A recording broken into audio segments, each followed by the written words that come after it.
pandemic. Oh, she muted herself. There you go.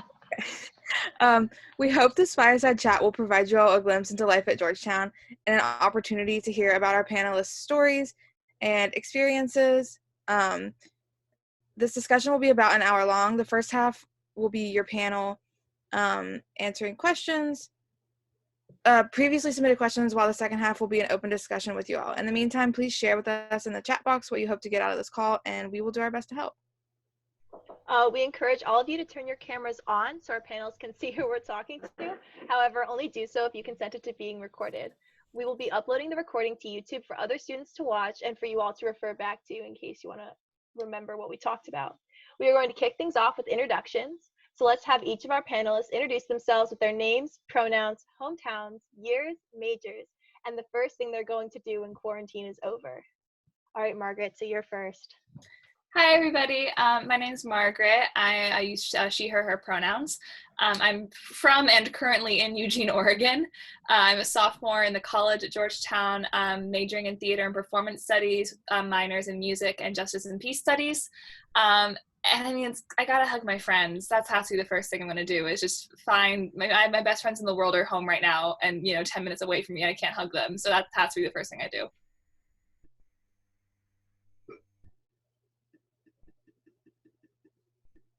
All right, Hazen, you're next.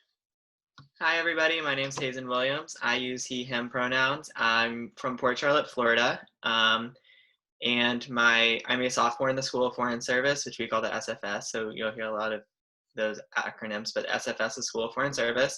My major is Regional Comparative Studies, and I'm doing a concentration in security in Southeast Asia and the Pacific. And then after quarantine, when quarantine ends, I'm moving back to DC. That's my first thing. Hi, everyone. My name is Adam. My pronouns are he, him, his. I live about 20 minutes outside of Boston. I'm graduating this year. I'm a senior in the School of Foreign Service. And I'm concentrating specifically in science, tech, and international affairs. And after I graduate, and the quarantine ends, I will be heading back down to DC to see friends again, and I've been really craving like good ice cream, so I think I'm gonna get that after quarantine ends.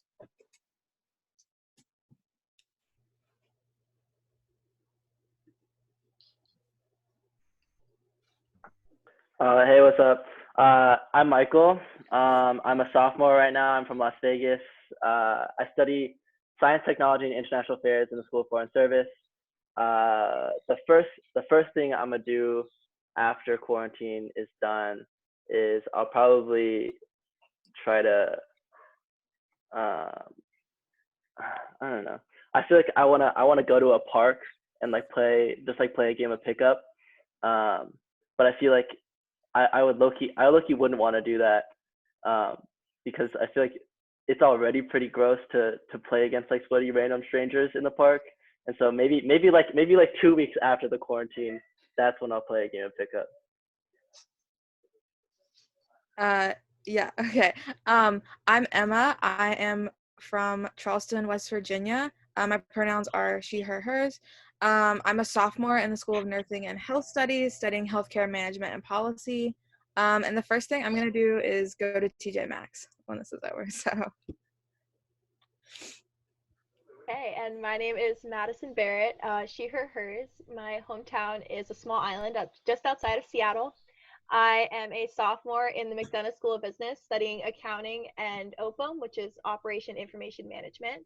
And the first thing I'm going to do when quarantine is over, probably go back to core power yoga. I miss it. And definitely go back to DC. I will probably be going back immediately after quarantine is done. So yeah. And now that you've gotten a glimpse of who our panelists are, we will begin with the most commonly asked questions submitted through the Google form.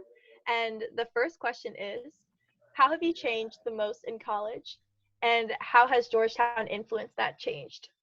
So the first person to answer that will be Margaret. Yeah. Hi, guys, again. I think that it's not like there's been like a big switch of like I'm different now. There's kind of like a gradual growth and development kind of and meeting new people, different perspectives, and having new experiences that push you outside your comfort zone. So I feel like the thing I've grown the most is just becoming more confident both in like who I am and what I want to do, but also just like what type of person I want to be in the world and like what I care about. I feel like I've learned how to like identify like more clearly what I want and why. I think I just got a better sense of self in that way. That's like a very nebulous thing, but I feel like it's also true. And I think that Georgetown has influenced that in that it's a place that holds you to a high standard, but everyone's working together towards achieving it. And so like people are going to push you and challenge you, but always in a way to try and make you better. And I feel like I've grown sharper in knowing like who I am and what I believe in through that, if that makes sense.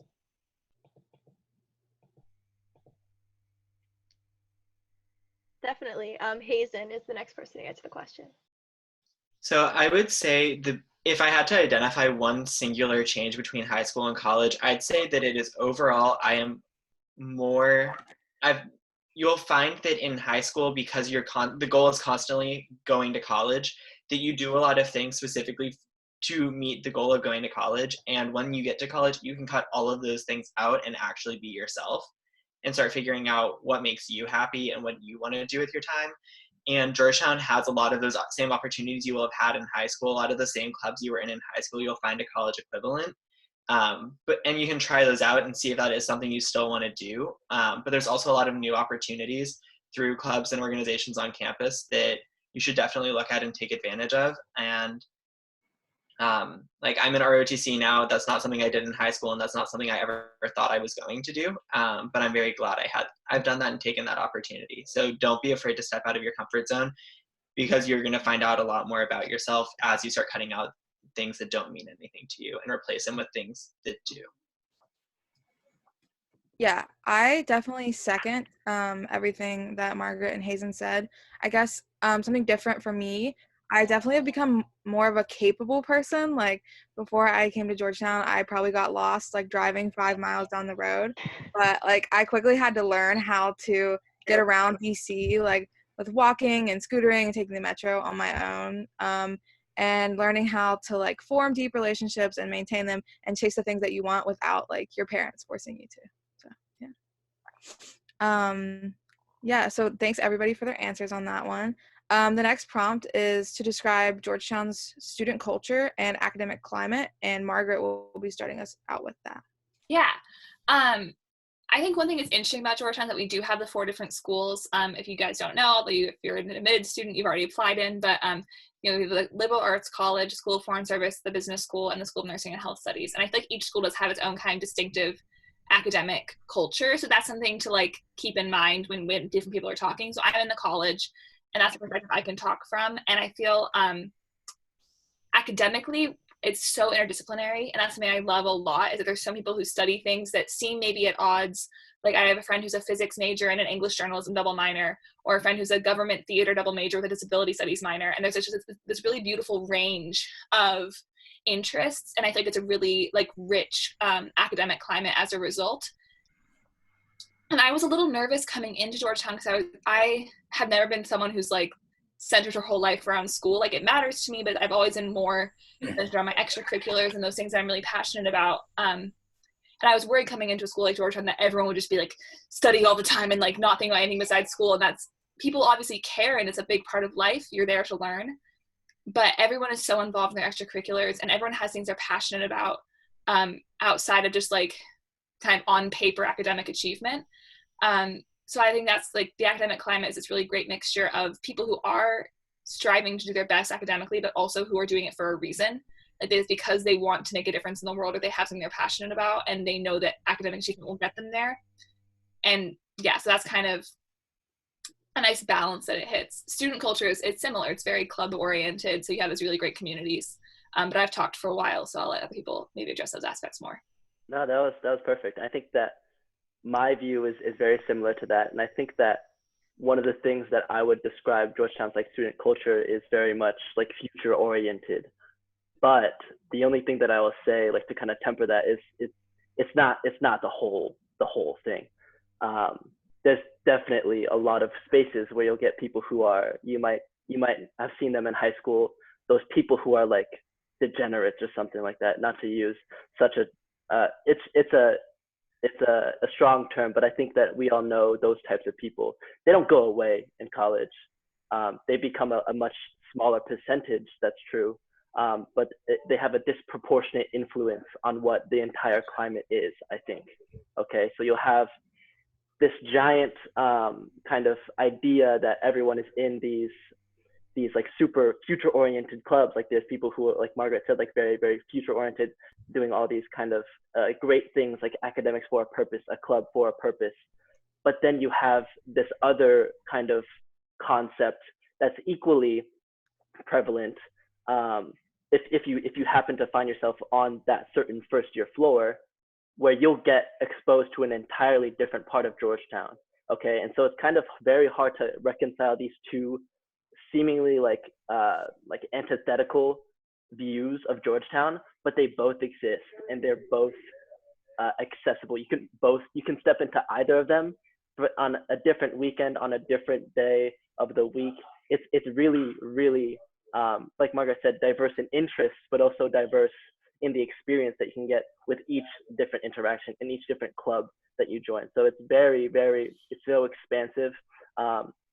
And it's also a little bit overwhelming because of that fact. And so if you do find yourself in one of those spaces where maybe you're in a super future oriented club, don't think that that's all of Georgetown and that stresses you out. But if you're in a space that's like super chill and like no one's doing anything, no one's trying to get anywhere, that's also not all of Georgetown as well. So it's all about finding that balance and weaving in and out of those spaces and understanding where you're getting yourself into.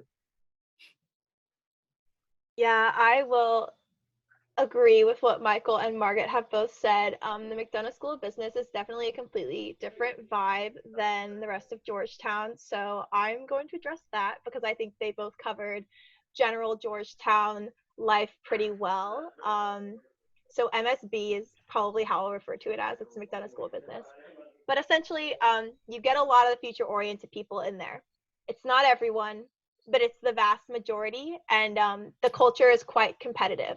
I know you all have probably heard about the curve and you're aware of the curve. It does force you to compete against your peers, even though you are working on group projects together. So it's like they want you to collaborate and then compete at the same time. It can be something that is quite daunting for a lot of people. I don't want to scare anybody off. I am not an extremely competitive person, and I have definitely found my niche there and had a really amazing time thus far at Georgetown. And I really do love the MSB, and I plan to continue accounting and OPM just as I have thus far. However, I think it's something that needs to be acknowledged. Also, for females who are interested in the MSB, you are in a very vast minority. Emma can speak to this as well, but males in the nursing school are also in a very vast minority. So just be aware of like what space you're going to be entering. I have been the only woman in a class of 50 before, and I'm sure some male NHSers can express similar views. So just be aware of that when you're picking schools. But if you are a female who's interested in business, that is true. Really, wherever you go, there is not a lot of women in business. So yeah, I think we've covered that question pretty well. And with that, I'm going to move on to the next one. So the next question is, what would you recommend for choosing courses for the first semester? Focusing on just various college requirements or going right into important classes for the selected major? And we are going to start off with Hazen. So my strategy when I first was looking at the classes was I thought coming in that for sure I was going to major in international politics security. And that was what I was going to do, and that's what I wanted to do. And then I changed my mind. And the reason I changed my mind was my first semester, I took a bunch of the different variety of the requirements for the SFS. So you have this list of requirements that seems like it's really long. And what I did was I tried to knock out some of the ones I thought I wanted to do least. And what I realized was some of the ones I thought I was taking that I wanted to study were the classes I hated the most. And some of the classes that I thought I was going to hate ended up being the classes I ended up enjoying the most, which is pretty strange when you think about it. And like, it wasn't what I was expecting going in. I just figured that for some of these classes, I was taking a requirement to get it out of the way. But what it ended up doing was shifting my interests enough that I wanted to change my major. And for that reason, I would recommend sticking with your requirements initially, just to make sure that before you declare and start trying to finish your major, that you know for sure that's the major you want. Because I thought for sure I knew what major I wanted to do, and then I'm now not majoring in that. I've chosen something different.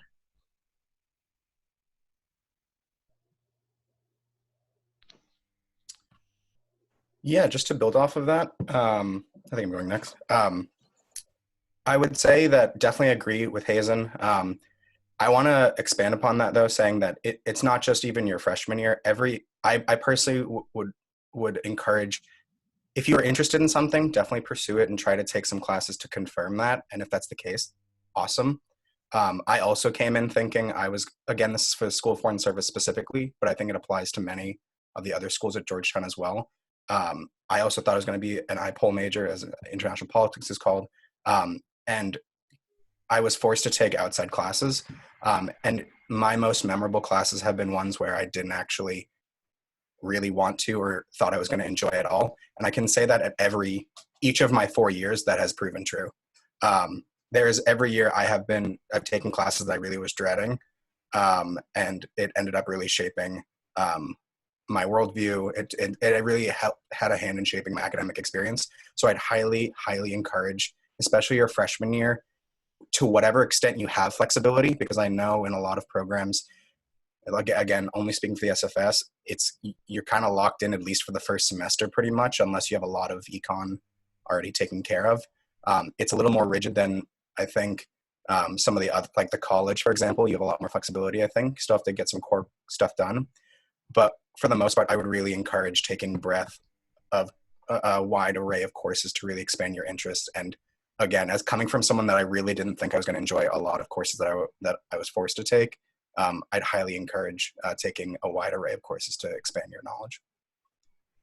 Yeah. So I'm in the NHS, not the SFS. And I came in as a pre-med nursing major, and I am now a healthcare management and policy major, planning on going to law school. So kind of echoing what they said, like your mind can change really fast in ways like you would never imagine. So it's definitely important to get the major that you think those courses in, at least one, I think, in your first semester, because, depending on the major, it can be really easy to complete major requirements in, 4 semesters, but like with nursing, it's a whole 4-year gig. So, but it wouldn't hurt to take one. But, obviously the broad requirements you're sure that they're going to count. So of course they're helpful, but I also find that those classes are typically larger, and you can meet a lot more people, a lot more first years. You meet really interesting professors, and all of those classes really give you an idea of what college is going to be like, and not as much your like major requirements. So I definitely recommend diving deep into your like core requirements as far as like broadly. Yeah, so for our next question, we want to talk about, what do you dislike most about Georgetown and how can it improve? And so Margaret is going to start us out on this one. Yeah, I love this question, because I think, the universities are made up of the students who go there. And so like things that are good and bad about Georgetown, things that we have that are within our power to change. And that's true for any school. Like students make up the university and like the culture. And so something that I've noticed at Georgetown is, I think just because for a wide range of reasons, I think that there's a little bit of a fear of failure, or a fear of taking risks, or of experimenting, stepping outside your comfort zone a little bit. And I think that, consciously creating spaces where that's okay is a way that you can improve those things. So for instance, I'm living in a house on this thing called Magis Row next year, which is like we create your living learning community.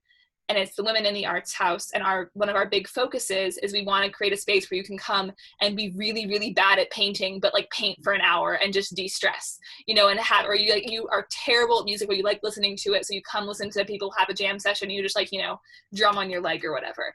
And I think that having spaces on campus where it's okay to experiment and to take risks and to fail, and like you don't have places where it frustrates me a bit sometimes that certain clubs require skill sets prior to entry, rather than letting everyone just come in on whatever level they're at and figuring it out from there. And so I think it bothers me that that's prevalent on campus, but I also think that you can see people taking action to improve that. Like, there's an improv association that's really renowned and fantastic and great, but there's also an improv association you can just, like an improv club, you can just join no matter how much experience you have. And students are working to create those spaces. But that's the thing that probably frustrates me the most, is when people just aren't willing to step outside themselves and take risks. Yeah, that's huge. That's huge. And I would take that even further and say, like, it's people scared to be authentic. And like people, like, failure is definitely something that affects everyone. And for some reason, when people come to Georgetown, something about like the politics of the actual atmosphere of DC, or something about the people that you meet, there's like this kind of pressure to put that on. But yeah, that was perfect. But I kind of want to add something else, something that I think Georgetown really, really needs to work on is diversity. That's we're going to put it out there. That's probably the number one thing, in my opinion, that Georgetown needs to work on. In terms of racial, in terms of class diversity, like when it comes to also within like courses, like Madison said, like the MSB is very white male, but the entire school is like, you know, pretty diverse. So you get this overarching diversity, but within each space, it's crazy that it's all segregated. It's all white, or it's all some sort of different combination of interest, or some different combination of backgrounds that self-segregate into these different modes. And so this is something that, if this is a little bit like off-putting to you, that's true. It should be. It's very dangerous, because a lot of people who come to Georgetown, that's been their truth. That's been where they're coming from. A lot of people come from public schools. A lot of people come from private schools. A lot of people come from homogenous communities. A lot of people come from diverse communities. But when they come here, something about the environment, something about the walls, makes them go into these different camps right when they get here. And so the one thing that I would say that needs to be improved upon actually is something that is student run. It's student cause. It's students doing things to other students. And so yeah, it's very hard, especially amongst the Black community and the Latinx community. There's spaces off campus for the La Casa Latina, and there's also the Black House, and those spaces are meant to be, you know, places for you to go if you feel like you don't belong. And the fact that people are always there is not a good thing. And so, yeah, that's a little bit of a foreboding answer, but I think it's something that needs to be addressed, and it's something that needs to be recognized, and it's something that can be improved upon. Yeah, I think you both bring up amazing points, and they both definitely came to my mind when I read this question to begin with. The thing that I want to address is sort of a bounce off of what Margaret said, and a little bit of a comment about what Hazen said earlier about club culture. I think resume culture is something that's very big in the spaces which I am involved in. People join clubs to diversify their resume, and not because they enjoy them or they want to participate in them. And that, to me, is like very much, it's very irritating because you get a lot of people who commit to things and then all of a sudden are like, no, I wanted to do this for 2 years to get a job. Now that I have said job, I don't want to continue. You see it a lot in club leadership, and you see it a lot at especially organizations like the Center for Social Justice, the CSJ, which runs a lot of our volunteer community organizations. I'm a big participator in that. I do ask the After School Kids program, and I'm very passionate about it. But a program like that really requires tutors to be very present and around the youth at all times. And we get a lot of tutors who interview and are just very clearly doing this because they need a volunteer service element to their resume.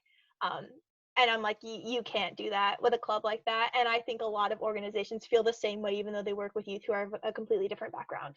I really don't think it matters. I think everyone needs to try the things that they're interested in, kind of like how Hazen said earlier. Join the clubs that you feel like, oh, that sounds so cool, that's so interesting, like I want to join this. Don't do it because it's on your resume. And I think that's something that needs to be talked about more, especially in pre-professional circles like the School of Foreign Service and the MSB.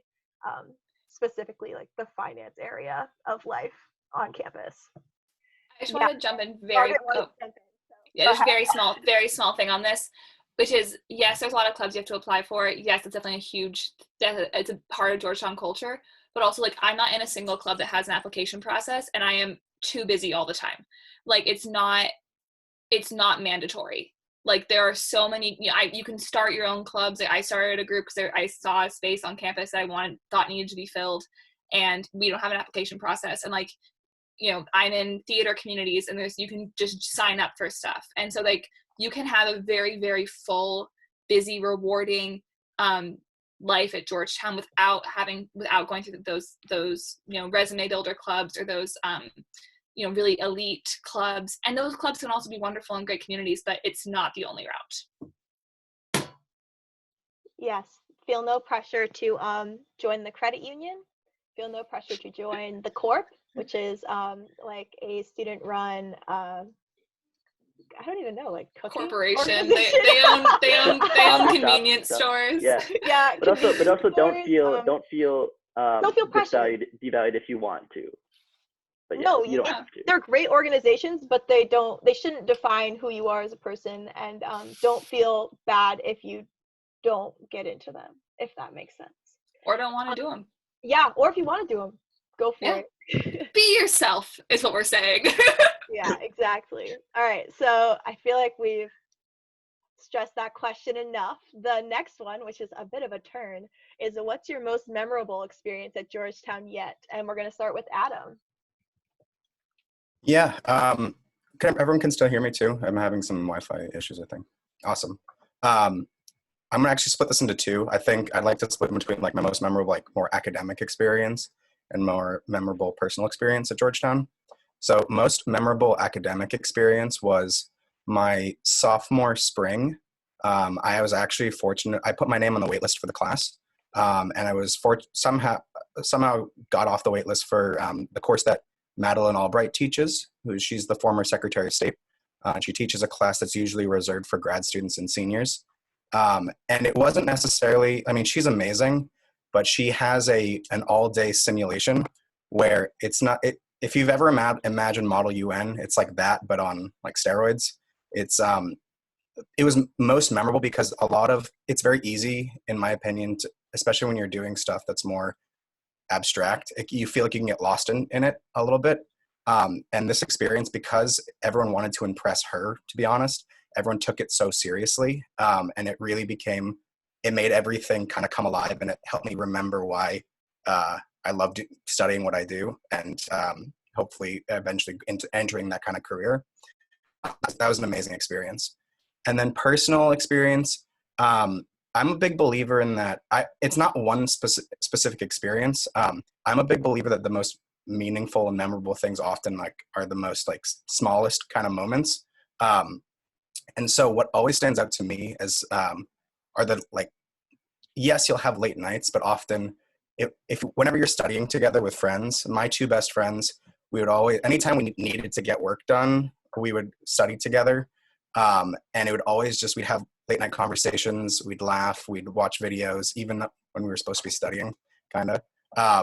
And it's those kind of memories that I really take away now that I'm leaving the school.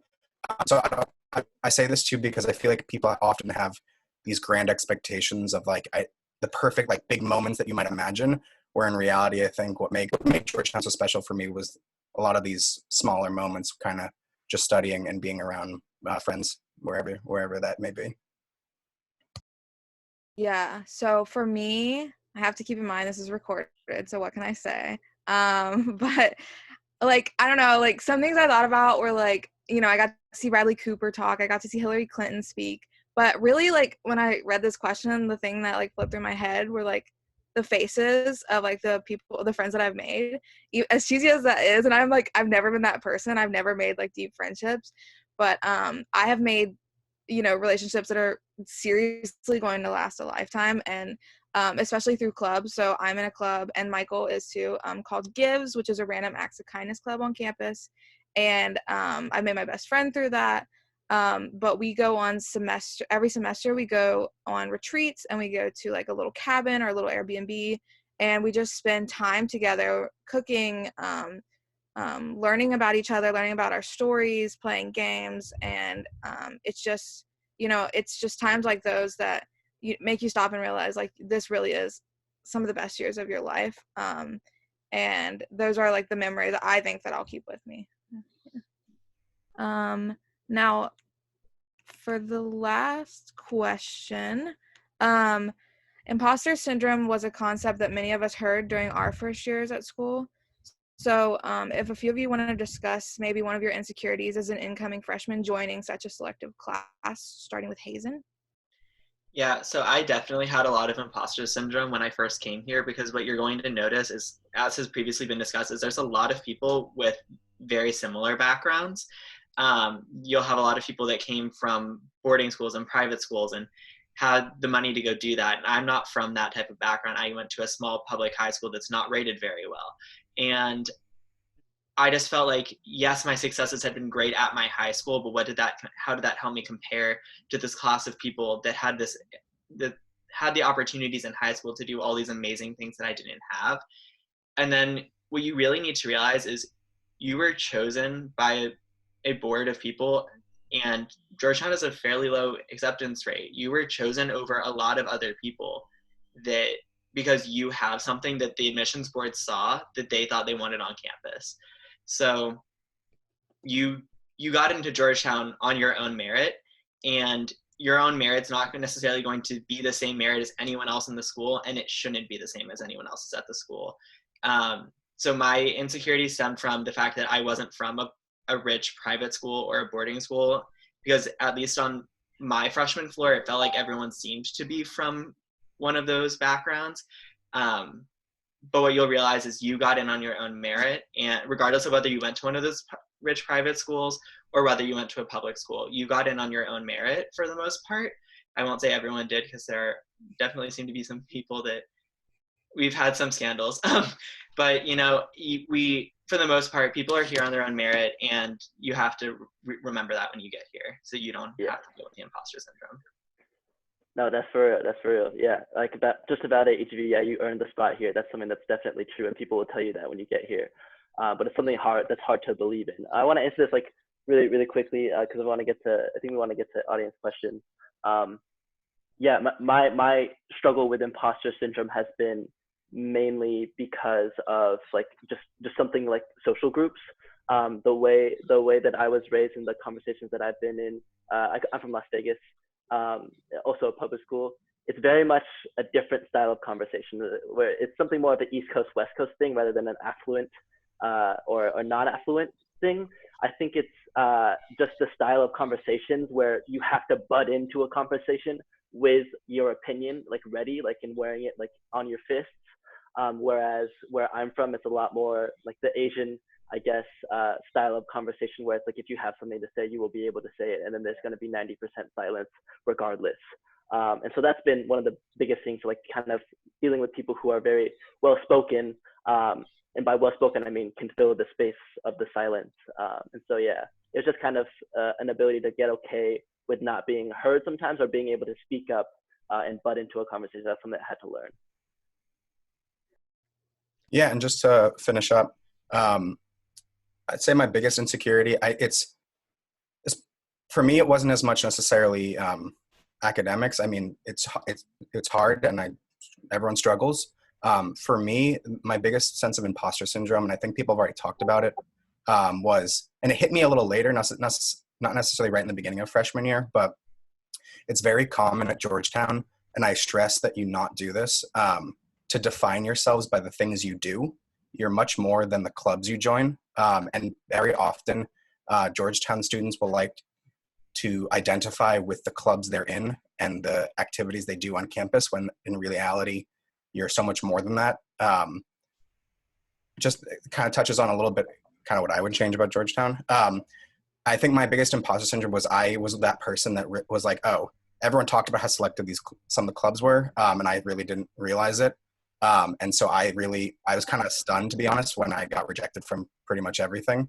And so for me to not be in a club, it felt that my peers didn't accept me, and it felt I barely even went to the school that I was attending at one point. And it took me a little bit to get over that.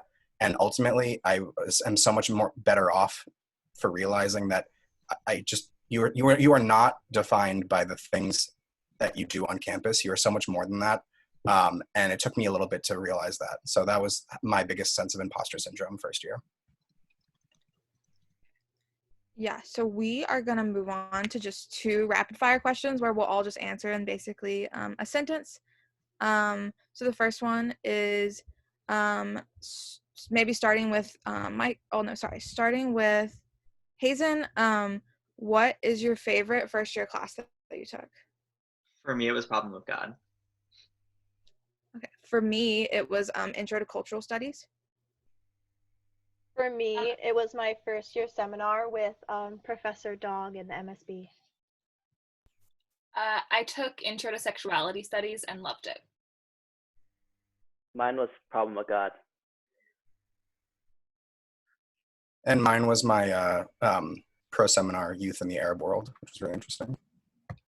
Okay, and the second rapid fire question is, where's your favorite place to study? God. Mine is St. Mary's. I like to study on the waterfront. I like to walk down there and pick a bench. I kind of go all over the place. Like, I don't really have like a go-to spot, but when the weather is nice, the HFSC patio is lovely. Ooh, that's nice. Also that one when it's nice. When it's not nice, I like the bioethics library. And I love the Uncommon Grounds cafe area. Michael stole mine. It was the bioethics library, but also the MSB if I don't get enough time there during class, but I usually do. Okay. Yeah. Okay, so that concludes all of our prepared questions. We know that we weren't able to answer all of the submitted ones, but we tried to include ones that were most requested. I'm sure you all have plenty more questions, so please feel free to use the raise hand feature on Zoom or drop it in the group chat. You could also private message one of the moderators if you'd like the question to be anonymous. For everyone else, please be respectful to the person asking the question by staying muted. We already had one question in the chat. If a few people want to answer this, does religion ever become pervasive in student life? I can address that quickly, which is, I mean, the short answer is kind of like, if you want it to be. Like, if you want to get really involved in a religious community, there are fantastic communities from a wide range of faiths at Georgetown that are all really well supported by the university and have spaces on campus, and you can absolutely get involved with that if you want to. And if you don't want to, then you don't have to, and you won't. I think the distinction between, in terms of, I'm assuming this comes because it's a Catholic school, to me the distinction between Catholic and Jesuit is really important. And that Georgetown has no expectations for your own religious beliefs or your own religious practice. It has a set of values that it come from the Jesuit tradition that it follows and wants you to, try and embody those values as much, but they are values that can be found in almost any faith practice. So the short answer is, it's just if you want it to be. If you want to make like Dharmic life or Muslim life or Protestant life or whatever, like the center of your world, do it. That's fantastic. If you don't, then don't. Just to add on really quickly, this past year I had the pleasure of being an escape leader, which is a first year retreat through Georgetown's campus ministry. It's available for everyone of all faiths, and I personally don't practice any religion, but yet I was still a leader and was very involved in the campus ministry community. They're also just very accepting of literally anyone, even if the faith is nothing. And I think it's a great group of people, so don't let that deter you from getting involved at all. Some things sound more faith oriented than there are. And I also was in an intro to sociology class my freshman year, and we had an assignment where we had to go observe 2 different religious services that we had never been to before. And I went to mass. I went to both Spanish mass and just regular mass to see the differences because I had never been to mass in general before. And I found both experiences amazing, and Dahlgren Chapel is beautiful. And everyone was very welcoming of me there. I didn't feel out of place at all, even though I didn't know what I was doing. So yeah, I feel like it's a great time to just explore. That's what college is for. And Gregory had his hand raised, so feel free to ask Hi, a question. everyone. Oh, sorry. So my question is something that's kind of come up a lot in these group chats, people have been kind of freaking out about rats in dorms. How true is that? And is it a big problem? I lived in Henley this year, so I'll start. So Henley is an apartment complex that you might be able to get as a sophomore, and definitely as a junior, and it's definitely got the the reputation of having a lot of rats living there. I will say, I don't think that there's hardly ever rats in dorm rooms or apartments because they're so massive that it's hard for them to like get in there. Mice are definitely a possibility. I know that we had one. We had a little family in our apartment this year, and scared us to death the first night. Literally on the chair screaming. My RA thought we were a wreck.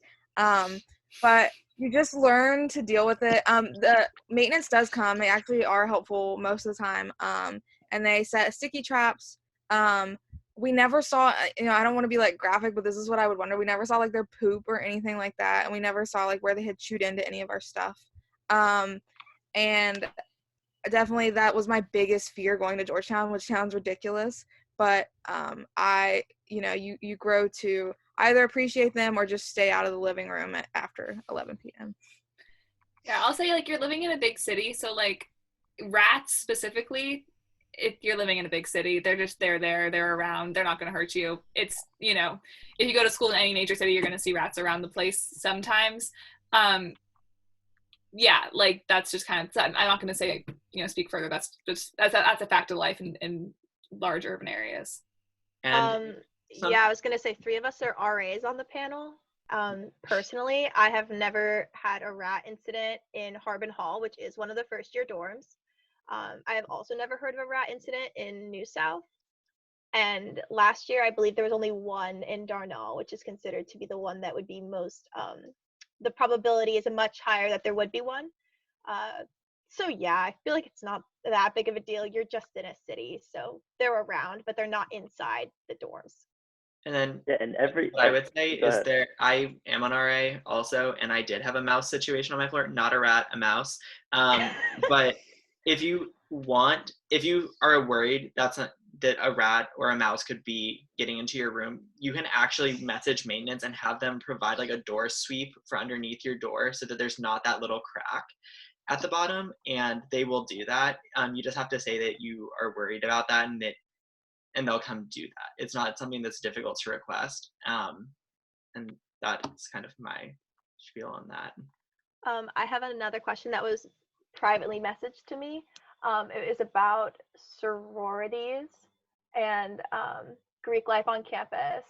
How is it to get involved?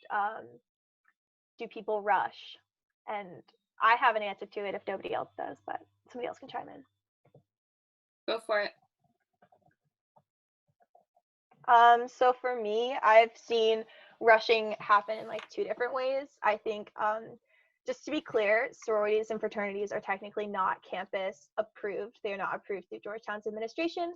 However, they are definitely social clubs that you can join.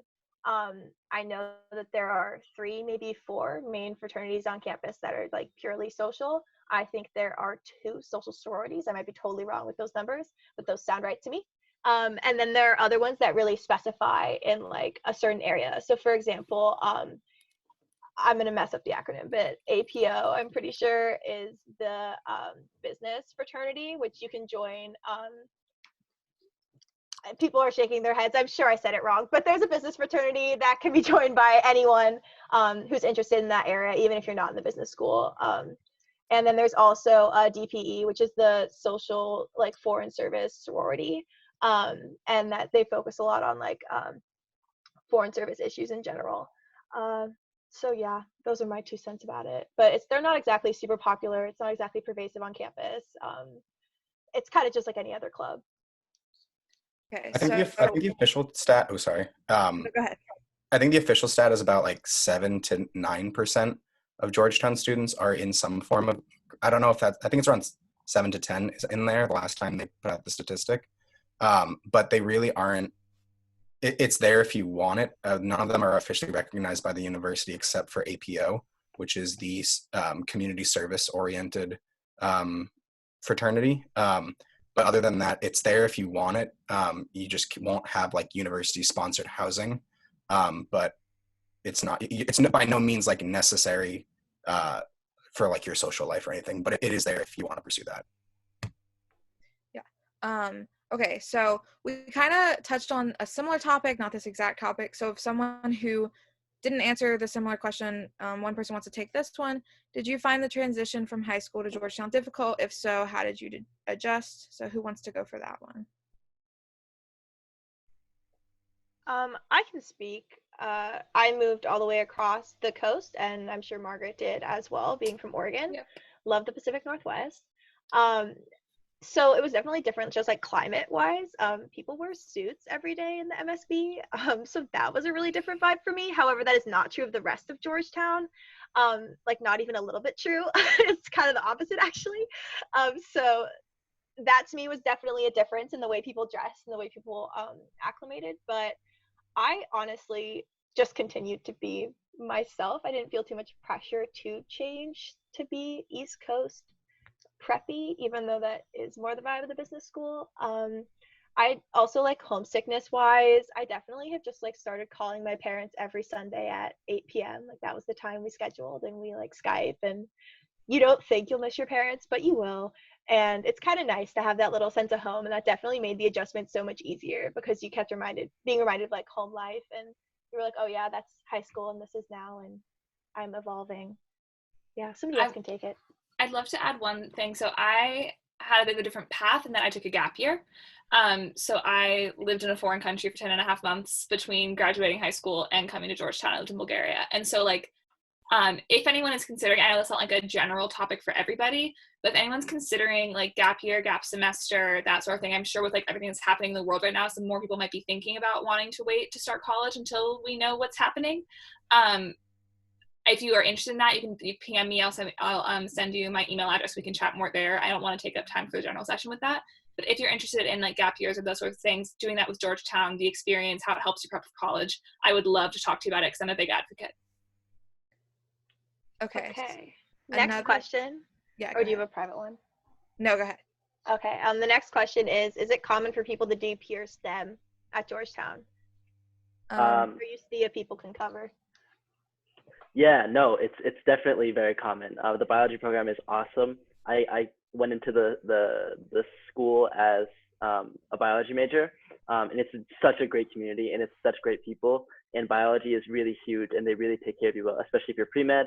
I know I have a couple friends who are CollegeSide, and it's also a very good community. It's very intense, but it's definitely not uncommon. Physics, I'm not entirely sure, but I do know we have a strong program. Chemistry is much more popular, and also a very, very supportive network. So it's definitely a pillar of Georgetown. It's not something that's tacked on as something that we have just to fulfill the requirement. We definitely excel in STEM topics. Okay, so another question that I'm sure a lot of people are wondering about is how bad is Leo's? Leo's is our dining hall. I'll start out with this one. To be fair, I'm a really picky eater, but it's not great. At the same time, that being said, I was able to go and get 2 meals a day there that I could eat and like be full and go to class. So you'll survive. It's also important to like point out that Leo's isn't the end all be all. Yes, it's our only dining hall, but we have an Einstein's that works for a meal exchange, so that's not flex dollars. That's basically a part of your meal plan. And they have sandwiches. You know, it's not just bagels. They have sandwiches. They have pizza bagels, which are really good. There's Royal Jacket, which is a sandwich shop. And then, you know, you can use your flex dollars on like Epicurean, which is just all kinds of different food, and like Chick-fil-A. So just me saying that like Leo's isn't great, and to be fair, that's my opinion. I go with a friend and he eats like 8 plates of stuff. Doesn't mean that you'll starve when you come to campus.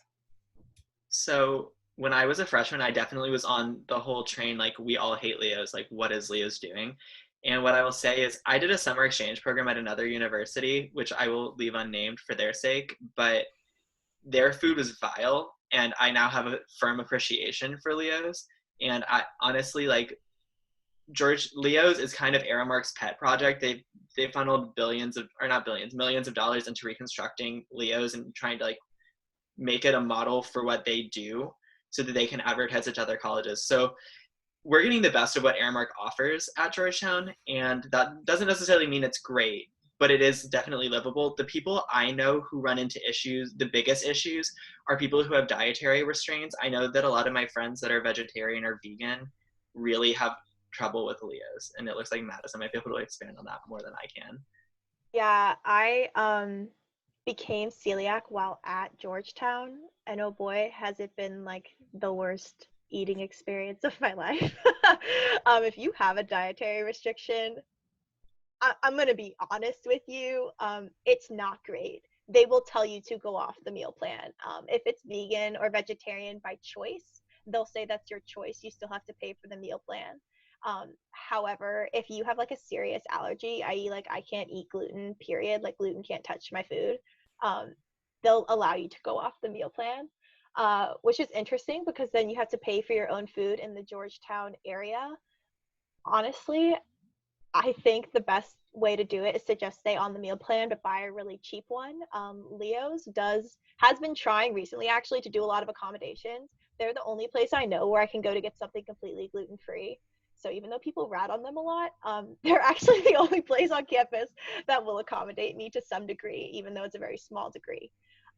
So I would say just stay on the meal plan so you have a place to go to get food, even if you like don't feel well. But honestly, spend as little money to this university with food as you possibly can.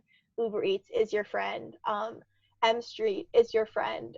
Sweet Green, Chaya is like a vegan gluten-free tacos place. I'm all about it. It's like my favorite location. I used to work there. Yes, I love it. Honestly, there are places to go at Georgetown. It's just not on campus. So keep that in mind. But yeah, the next question. Okay, sorry. I'm vegetarian, and it's like repetitive, but you're good. That's all. If it's by choice, I feel like you can actually like find stuff. It's the people who like can't have things touch their food. That's the problem. Absolutely. So the next question is, how many courses / credits did you take your freshman year, first semester? I already answered this in private messages, but just for anyone else who's wondering, I took 16, but I felt like most of my friends took between 12 and 15. Yeah. I took 14, but it was a weird situation. It's very dependent on your major. Yeah, like I took I think 5 classes, but I had like 18 credits, and then one of my friends took, some classes, and she had like 14 or 15, but we essentially had the exact same workload. So don't get too hung up on like the credits. Readings are optional. How does class selection work? That's something to worry about. I feel like once you've committed to the school, it's not that complicated. It's like a live registration process, but not something to pick a university off of. I'd say every school has their own system. Yeah, but so we're on live registration, like she said. So it can get a little bit hectic because you have to be concurrently competing with your classmates on like how to sign up for which courses. So yeah. It is a little bit of a luck of the draw, especially if you're trying to get like the 5-star rated rate my professor. But overall, you'll get a class that you like, I feel like. Gregory says, "Can we cook our own food?" Yeah, you can use your common room. I didn't that often. You can't have a microwave in your room. Get the feel of what your RA's like. But you can store stuff in the common room. There's a fridge, there's a stove, there's a microwave. I know people who made full meals like every day, and then sometimes I made like popcorn or like pizza rolls. So you can do whatever your vibe is.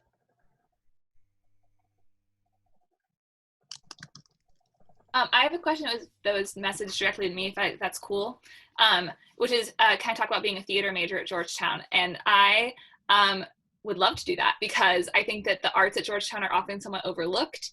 But there's a really strong theater program that's very unique, interdisciplinary. So it's open to everyone. It's a lot of schools for their arts programs will limit their classes to only majors or minors, and Georgetown's open to everyone. So like you'll have people who are in there who are on that path, like I want to direct professionally, that's what I'm doing personally, or you'll have people who like thought it sounded interesting and they bring in a totally different background and perspective, and so it's a really fun culture of like play and experimentation.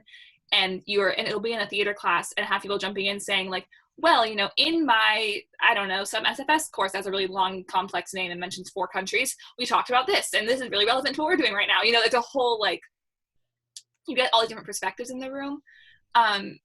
It's very innovative. We're doing a lot of work that is very, we have a thing called the Lab for Global Performance and Politics. So you have a lot of like interdisciplinary work in that sense, very like social justice, like socially minded work. So it's a great community. There's a great student theater community that's like people from all backgrounds. So the arts are an awesome space at Georgetown. I'm also happy to if you want to know more, I will send you my email address. We can talk about it more. But arts at Georgetown are present and good and vibrant and different from any other school you're going to look at, which I think is really special. I feel like I'm going to come into the workforce with a completely different perspective from anyone else going into my field, and I think that's the best thing you could possibly do. I can't necessarily speak to the like theater major specifically, but just to build off your point about the arts at Georgetown, they really are supported, especially the performing arts. I did both a cappella and theater. And I think, honestly, something I didn't even expect about Georgetown, there's a big singing a cappella community as well.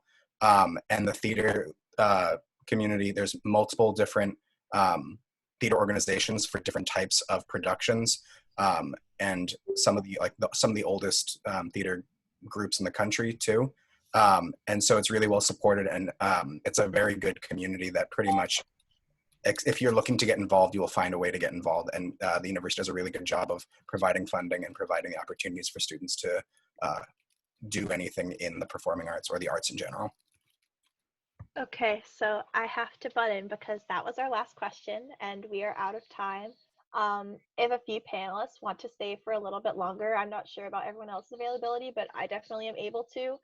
So if you had a question that you didn't have a chance to get asked, please feel free to stay on the line or PM me and we can answer those questions.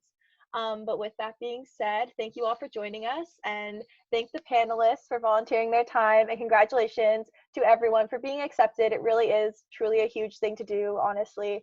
And please stay healthy and happy, including loved ones and everyone, and welcome to Georgetown. Yay!